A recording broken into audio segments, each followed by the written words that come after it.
Hmm. Well, hello. That was interesting. Good evening, everybody. Thank you for joining us tonight on Terror to Triumph. This is a live podcast of the audio podcast that will be delivered Thursday as a recap on Buzzsprout. That's www.terrortotriumph.buzzsprout.com. We are here to welcome everybody, any survivor of childhood trauma, and show you that this is a safe place to have a communication where you can receive tips, learning, coping mechanisms, and other things that can help you along your journey to bring you to wholeness, to help you become one and become empowered to live your life as you should. My name is Alfonso Pelt, and I too am a survivor. And tonight we have a guest. I would like to introduce to everyone that this is Storm, and I welcome you for joining us tonight. Thank you for coming. Okay. Oh, thank you. Yes. Hello, everyone. Okay. Mrs. Storm might have an issue with her microphone. Can you hear me now? I don't know. I have to try to work on that while we are going forward. Okay.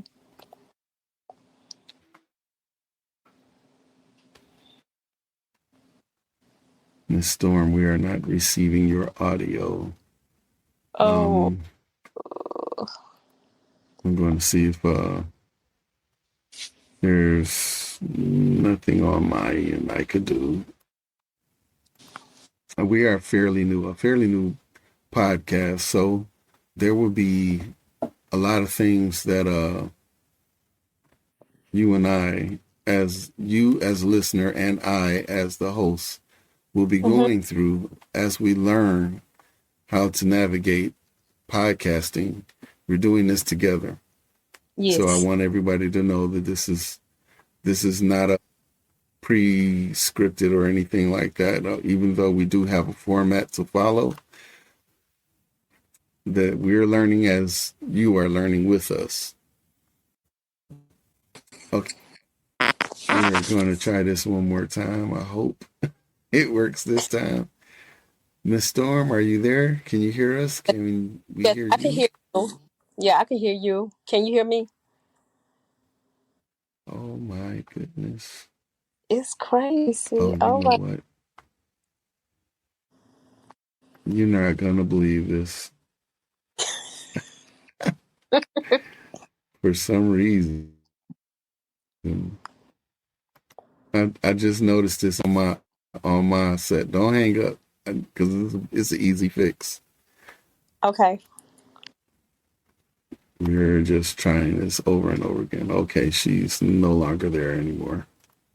Okay, so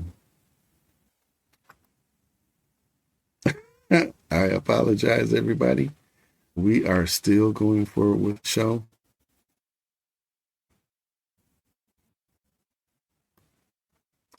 We'll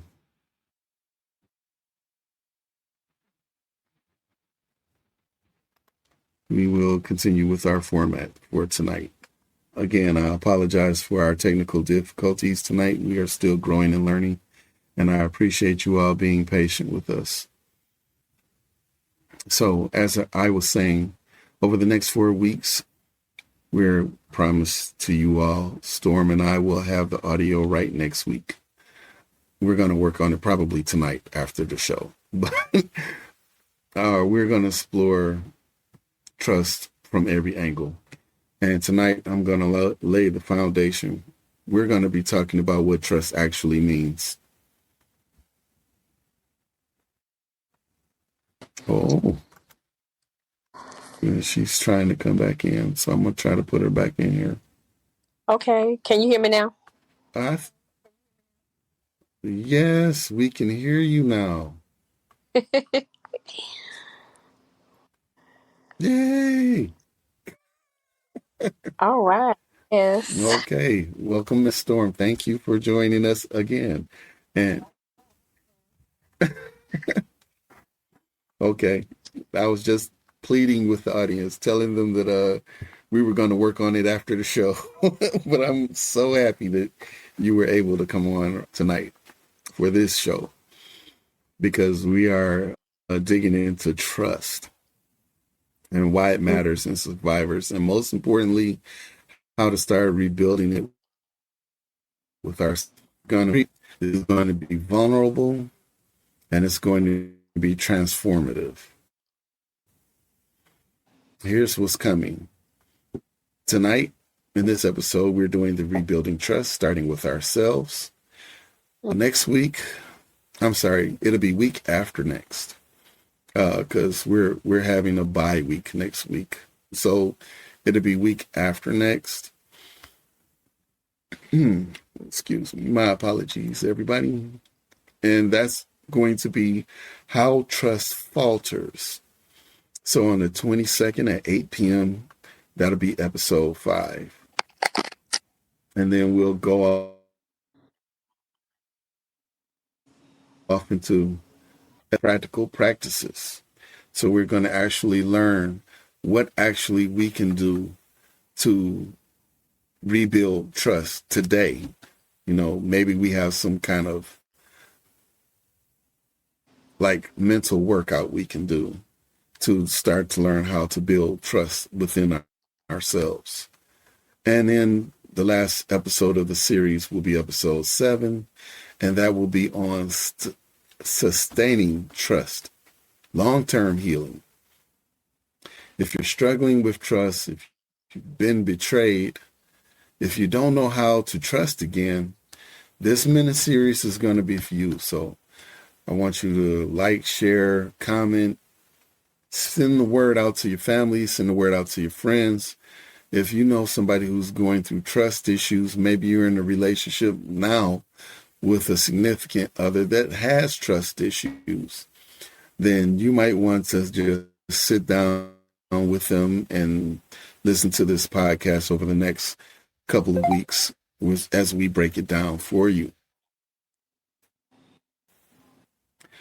Let's start with a basic question. What's trust?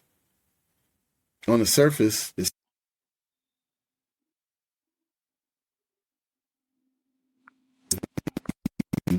of our confidence. Like we trip dealer to sell us a car that's going to run, you know, but we've heard the stories.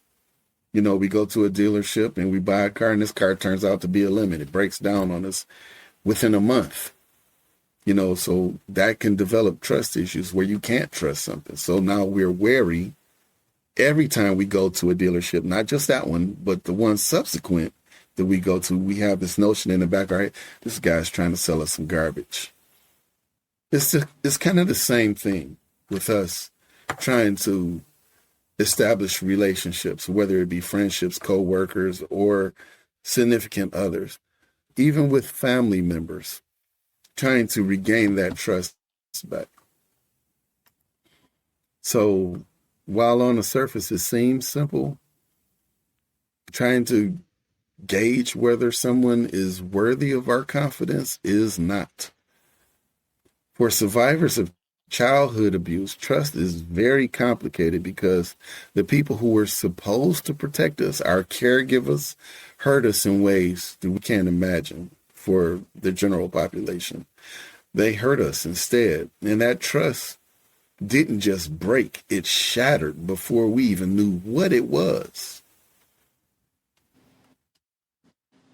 Storm, would you like to interject something here?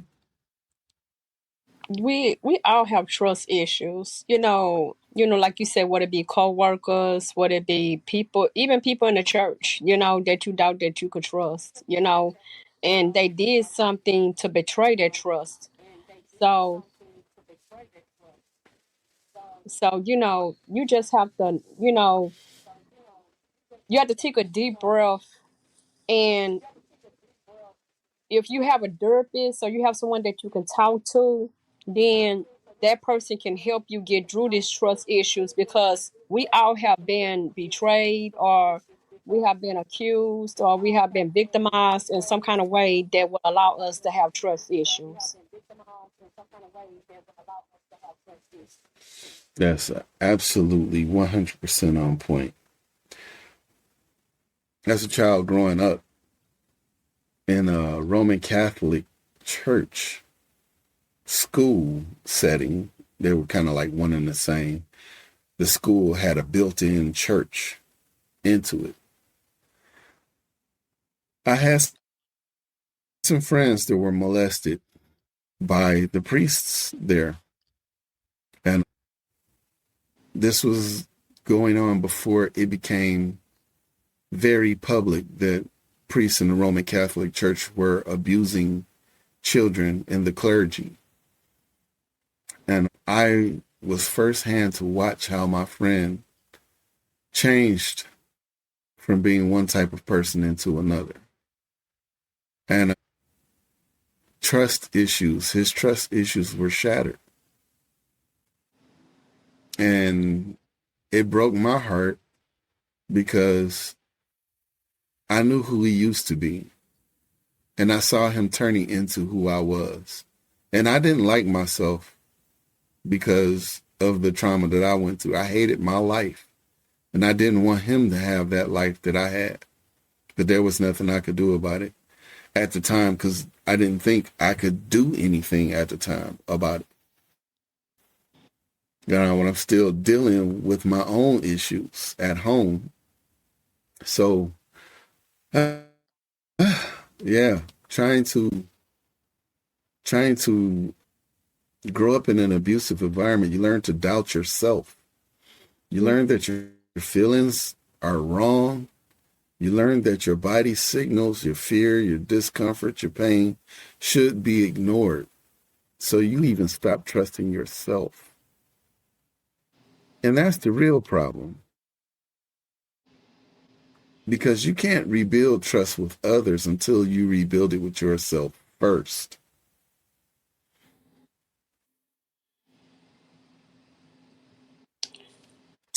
So let me tell you about well, personal trust issues. I'm laughing. You have to forgive me. My laugh is not the humorous about the situation. It's like a response that I know I have come to develop when facing this issue. I don't take this lightly. It's very serious to me. But that's one of my coping mechanisms. I've learned that I try to brush things off by laughing, like it's not as serious as it is. And that's because I find that I don't trust myself saying the right things around people. I've tried to be things that I wasn't just so I could fit in to the people around me. I tried to act as they act so I could be cool with the cool group, as we used to say. The cool group was not the cool group, actually. The cool group always got you into trouble trying to be cool. But I was always trying to fit in with those people. And that trust, I displaced trust trying to fit in because I didn't trust me being me, and that was a hard pill to swallow when I realized that I can't go through life being everything to everybody that they want. I got to start learning to trust myself. I got to start learning it's okay to be me around other people. If they don't like who I am as a person, then that's their problem, not my problem. I have to start trusting me and my thoughts and my wants and my desires. And my desires were to get out from underneath this weight that just has pressed me into the ground all my life. And coming out from under all that pressure is like I can't even describe how good that feels. But if you can imagine yourself suffocating and you're getting that first real full breath of air in your lungs, that's kind of how it felt. So learning and taking these steps is something that I had to learn. But let me break down how childhood abuse specifically destroys trust. Say your caregiver is supposed to be your safe person, the one who protects you. But when that person is also your abuser, your nervous system gets a mixed message. Safety and danger become the same thing. You learn that the people close to you are threats. Abuse is often unpredictable. You don't know when it's coming. You don't know what will trigger it. So you become hyper vigilant. You're always scanning for danger, which is what I was just telling you guys about how I was trying to fit in, because I was trying to avoid any conflict. Because if you be yourself, there's going to be conflict. People are always going to want to question you. People are always going to want to challenge you. And I didn't want that.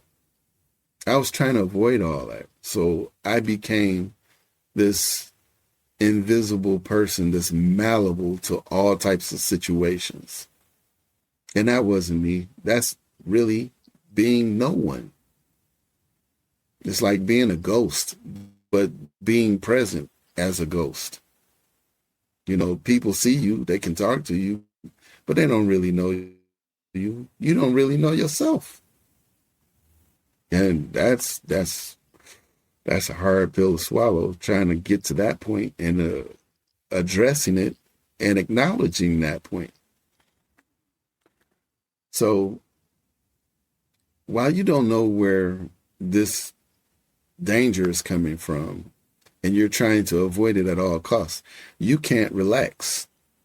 You can't trust that this moment of peace will last. Abusers often deny what happened. They minimalize, oh, that ain't hurt them. They liked it. You know, and they make you question your own reality. No, that didn't happen. Maybe I'm being too sensitive. And maybe it's my fault. Maybe I deserved it. Over time, you stop trusting your own perceptions. And you start believing the abuser's version of reality instead of your own. If the abuse is physical or sexual, your body becomes a source of shame and distrust. You learn to disconnect from your body. You stop listening to its signals. You can't trust your own body to keep you safe. And that's hitting home for me right there. The reason I say that is because your body and your mental state have to work in conjunction, right? It's like the computer to your car. It's got to work together with your engine for your engine to function correctly. If the computer don't work right, the engine don't work right. Well, if the engine's working perfectly, but your computer's malfunctioning, something in your engine might not work right, right? Even though it's a perfectly good engine. It's the same thing with our bodies. But when our mind is not working right, and we're having misfires in our mind, our body won't function properly. People often wonder what's happening with our sexual performances, years down the road, we have a mental disconnect with our bodies. And we're wondering why we're not performing like we used to prior to the abuse, or as we should from what we hear from our peers. We don't understand it. Like something, we feel like we're broken, something's wrong with us, but we don't know what that is because we haven't had this discussion with anybody. We didn't know about this disconnect. We just said, well, I'm just not, there. Maybe I'm off. I had an off day or something. And we brush it off again.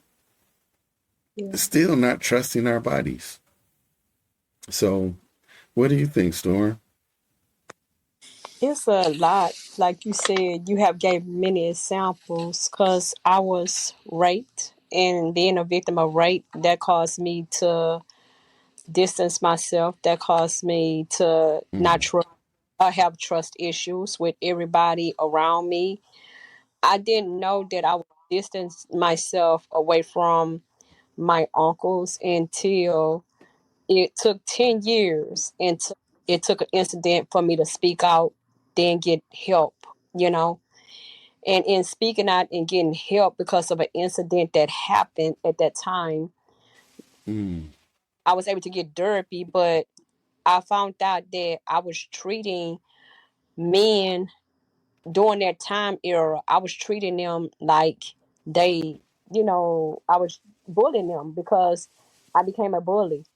I became, because I didn't want to be taken for granted. I started standing up to giants. And even though people were bigger than me, you have to look at me standing 4'9". I stood up to giants. I get in trouble. I had arrest records because my trust issues got in the way. And I was, the only mm. thing I knew to do was to beat up people if things didn't go the way I wanted them to go. Understood. That's true. If things don't go the way we want them to go, and you think about it because we're already misfiring, from the trust issues. So now we have to look and say, what is that causing on the outside? When our trust issues cause us not to trust the people closest to us, what is that saying for the people who could help us? Because that's another source of people who would be placed in a position to be close to us. It has us not even trusting the people who could help us. And that's another way we end up isolating ourselves. We start to withdraw from the world. We become for lack of a better word, we become not hoarders, but like we become recluse. We become disassociated with the world around us. We stop being social, you know? I mean, we are social in the basics, like just saying hi, bye, being cordial, excuse me. But as far as real conversation, we don't tend to engage because we don't trust. We're very, very hard to trust as survivors of sexual or childhood trauma. We find it very hard to allow ourselves to be vulnerable enough to trust. So the result is we grow into an adult who doesn't trust ourselves. We don't trust ourselves, and we don't trust others, and we don't trust that the world is safe, and that's exhausting. Like I said, it's isolating, and that's why we're here. We're here to change that. Hmm. Broken trust doesn't just affect your relationships, it affects everything. Let me paint a picture. You can't let people get close. You test them constantly. You push them away before they can hurt you. You sabotage good things because you don't believe they'll last. You choose people who mirror the dysfunction you've experienced because at least that feels familiar. You don't trust your own abilities. You don't apply for promotions. You don't speak up in meetings. You second guess every decision. And you surround yourself with people who validate your self-doubt instead of challenging it. That might sound familiar to some of us. Yes. That's like conditions in your workspace. Or how about in our health? We don't trust our body's signals.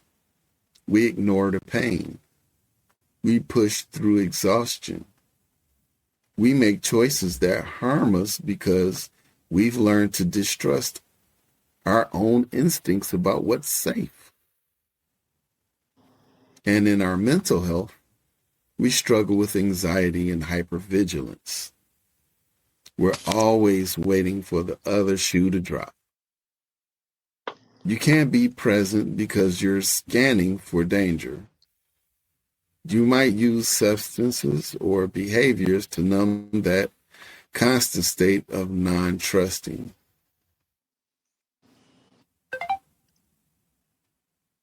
Do you have anything to relate that to this topic right here, Miss Storm? Well, you have it, and you kind of like then concluded it.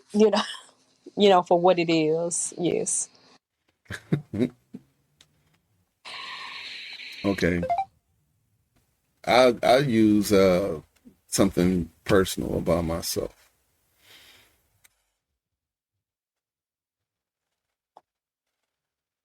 The part where it says in the mental health section that you might use substances or behaviors to numb the constant state of not trust. I used to use sex as the numbing factor for not trusting. I didn't want to be committed in a relationship, but I wanted to feel like I was in one. So to somehow mediate that feeling, I would get close to someone to have sex with them to feel like I'm in a relationship, even though that was fleeting. Of course, it never lasted. And because of the issues of my trauma, even that was lackluster. So I had issues I had to work through, but the issues that I already was present in me because of my trauma and not seeking help for it caused me to be this way. My thought process was different. You know, I see somebody who might be interested in me, but already I'm thinking, use them before they use me. And that came from early on in my childhood when I started to try to have girlfriends and stuff like that. I was getting cheated on then without even doing anything. So I figured if that's the way it's going to be, I got to play the game. I don't want to get hurt anymore because the first time I gave my heart to somebody, that's what happened. Like a super slap in the face. The one time I tried to open up to somebody who wasn't family was that time where, my trust was deeply broken again. So I said, I'm not going to do it again. I'm going to start treating people just like she treated me. And we've all heard the colloquialism, hurt people hurt people. And that's been put out there so many times, but it's so true. You know, people slept around as a form of defense to get what they want. But what they want really wasn't the sleeping around. And that dysfunction in their minds caused other people to be dysfunctional like me, even further, who already was abused and hadn't addressed that situation. I think I was like 14 when that happened. And not the initial abuse, of course. I'm talking about the girlfriend situation. Just going into high school. And I was a whole nother situation with that. But I'm not trying to get off topic. But that was a personal cost. You know, not being able to be myself, but allowing outside influence to change who I was already, because I didn't have the trust issues. And that just further exacerbated that situation. So, forward, you have to realize one thing. We, therapists, we are psychologists. We didn't come out the womb and say, I'm going to screw over everybody. That's just the way life is. We didn't come out that way. Things happen. Situations happen. They're out of our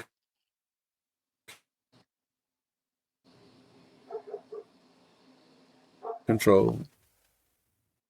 This is not our fault.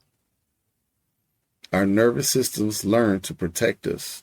But now, as an adult, those protective mechanisms are keeping us stuck. And that's what we're here to change. Yes. So, how do we rebuild trust? How do we do that? We start with ourselves, because we can't trust anyone until we start to trust ourselves. So, we have to start somewhere. Well, where is that point where we started? Well, the greatest part we can start is listening to ourselves. Listen to our body. Our body knows things our mind hasn't caught up to yet. It sends signals: tension, discomfort, ease, joy. For years, you've been taught to ignore these signals. Now we're learning to listen again. Start small. When you notice you feel tension in your shoulders, notice when your stomach tightens, notice when you feel calm. Don't judge it, just observe it. Yeah. Your body is trying to tell you something. Have you had any experiences with this, listening to your body, Miss Storm? Oh, on many occasions, especially, through the challenges that have happened at work, when you get tensed up and your stomach start, bubbling, and, it's like you can't eat, your shoulders is tensed up, your head, Mm-hmm. all the emotions above, because you can feel the trouble coming, you can feel the animosity in the room, you can tell when things is about to change, and your whole body going to it goes on attack, and it's, you have to find a way to calm yourself. You have to teach yourself whatever's going to happen is going to happen, but you got to, tell yourself to, like, relax, breathe, you know and let it flow, because you can Mm-hmm. end up heart attack, putting yourself through strains. And so you, like you say, you have to teach yourself. You have to teach yourself, how to, just remain, calm. You have to find relaxed things, what it is, charming bells, what it is, music that's calming. You have to find a way to calm your body because you have to listen to your body and you have to teach yourself. True. See, and that's the key. What works for you doesn't work for me. Hmm. So listening to our bodies, we also have to find ways to learn about ourselves. And listening to our bodies is the perfect way to do that. And we have to test it. Like, what calms us down? Try different things. We could try breathing, deep breathing techniques. We could try just sitting still, close our eyes, meditation. We could try a lot of stuff. Maybe working out works for people, you know, or doing something, maybe a hobby or housework. It depends on the person. Sometimes things that calm people could be the things that make another person nervous. So we have to explore ourselves to find out what those things are. And from a personal standpoint, because of my trust issues, I used to not trust so bad. It would be like I walk down the street and I'm looking at everybody as a potential threat. Everybody. Yep. Granted, I live in Detroit, but people aren't as bad as I was making them out to be. Not everybody is that bad. People are generally good people, but hyper vigilant. I become hyper vigilant when I'm looking at everybody as a potential threat. I position myself in case of an attack. Here's another thing. I didn't know I was doing this until I reached, I believe it was my junior year in high school. I went to King High School. And I was wondering why people weren't always, I see people talking to each other all the time. I'm like, oh, I wouldn't mind talking to people. Why don't approach me? So I asked somebody, I said, what's going on? They said, oh, you always look like you mad. I didn't know I had that expression on my face. It's funny when you think about it, but they always thought I was angry, and which internally I was, but I didn't know I was showing that externally. That was another defense mechanism. Like, I do not want to be bothered. I didn't have to show that, but that was my defense mechanism, saying that, leave me alone. Even though on the opposite side of it, I wanted friends. So I was self-sabotaging. Without unconsciously, I was self-sabotaging friendships, potential friendships that I could have had.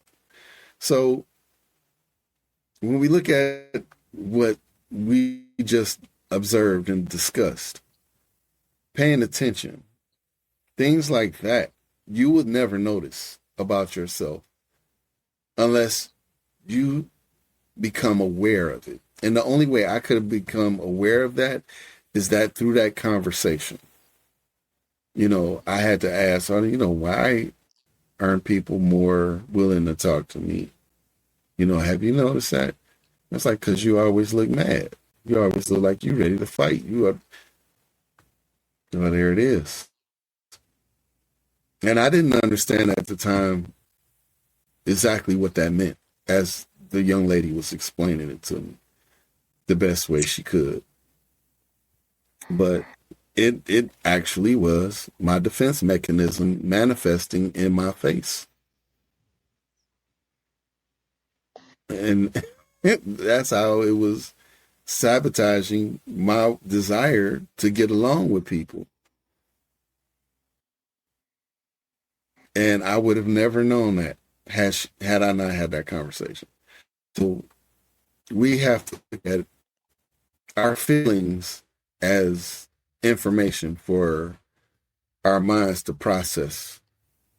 They're not always rational, but they're always valid. Our feelings are valid. So if you feel unsafe, that feeling does matter, even if logically the situation seems safe. You're inside a police station, it seems safe, but for some reason you feel unsafe. Can I say that again? You're inside a police station. You should feel safe, but for some reason you feel unsafe.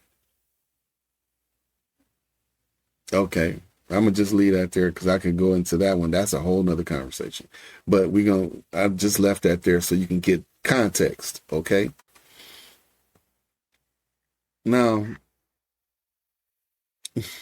if you feel joy, that matters too. It's not always just an unsafe feeling. You know, you can feel happy. That's a good thing. So you have to start practicing. When you feel something, pause and name it. I feel anxious. I feel safe. I feel angry. Don't try to fix it or change it. You're just acknowledging it. This is how you rebuild trust with yourself, by honoring what you feel. You were about to say something, Miss Storm? Oh no. Oh, okay. We're going to build trust through consistency. We build trust with ourselves by doing what we say we'll do, even if it's small. Wake up in the morning. I'm going to say a prayer today. We say the prayer. We honor what we do, and no matter how small it is. I'm going to get up and I'm going to fix some toast. Do that. I'm going to wash the dishes. Do that. Take out the trash.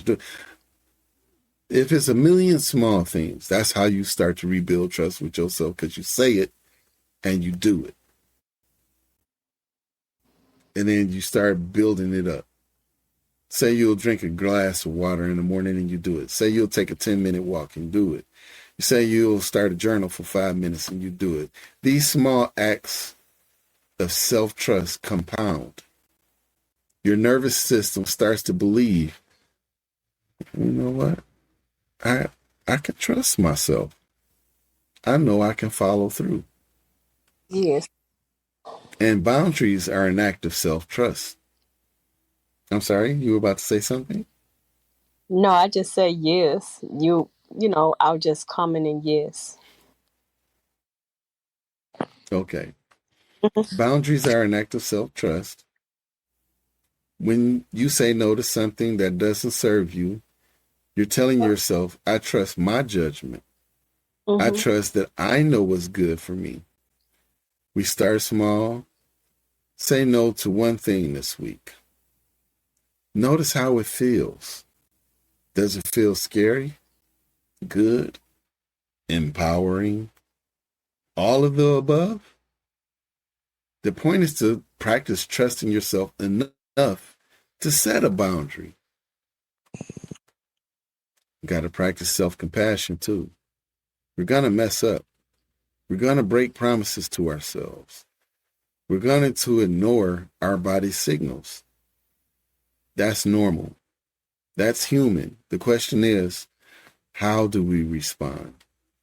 If we respond with shame and self-criticism, then we're reinforcing the abuse narrative. You're telling yourself you're not worthy of that trust. Instead, practice self-compassion. And say to yourself, okay, I'm learning and I'm doing the best I can. I deserve this kindness, especially from myself. This is how you rebuild trust. Not through perfection, but through showing up for yourself with compassion. Okay, I got to kind of hurry up. We got a lot. I'm telling you, it's a lot to cover. But this hour is not enough. I have so much more to run past you guys, and I don't want to just blast past it, and then you guys don't get the full segment. And we're gonna have to stop here today. We're gonna pause at segment 6, and we're gonna pick that up for next week. These are practices you can start today. That's where we're gonna have to pick it up. I'm sorry, not next week, but week after next, because next week is our bye week. So I want you all to pay attention to yourselves. Start noticing things that you're doing, how you're feeling. When that feeling comes up, name it. Look at your situation. Is this relative to the situation I'm in? Am I fearing something and I'm not in a situation that needs to have fear present? And my anxiety, this is my anxiety kicking up when there's no need. We have to start looking at our feelings and also analyzing the situation we're in. Also, we have to pay more attention to how we are. Okay. We have to pay excuse us for our technical difficulties, but we have to start paying attention to our trust, which is start doing small things in our minds to learn how to trust ourselves. Before you go, I want to leave you with this. Rebuilding trust is not linear. Some days you'll feel like you're making progress. Other days you'll feel like you're back at square one. That's okay. That's normal. Healing isn't about perfection. It's about showing up for yourself again and again. Storm, you have any final words?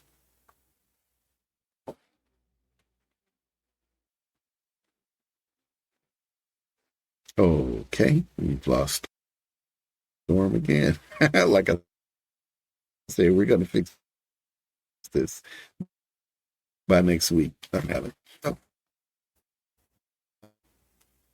You'll find resources on trust, and you have to understand and say this to yourself. If you have no one else to say it to you, you don't have to do this alone.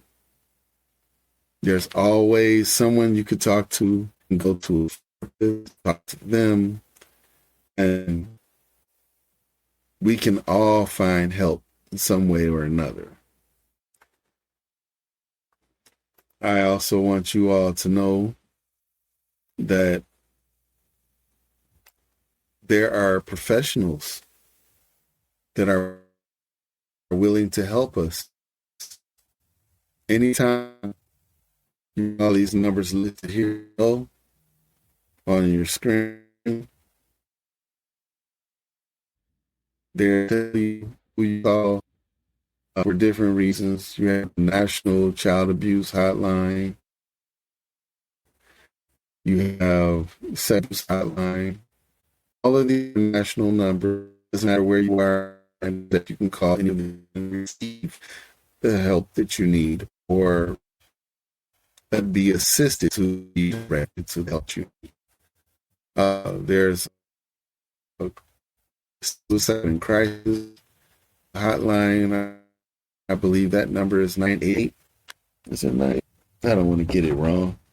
It is actually 988. I got it right.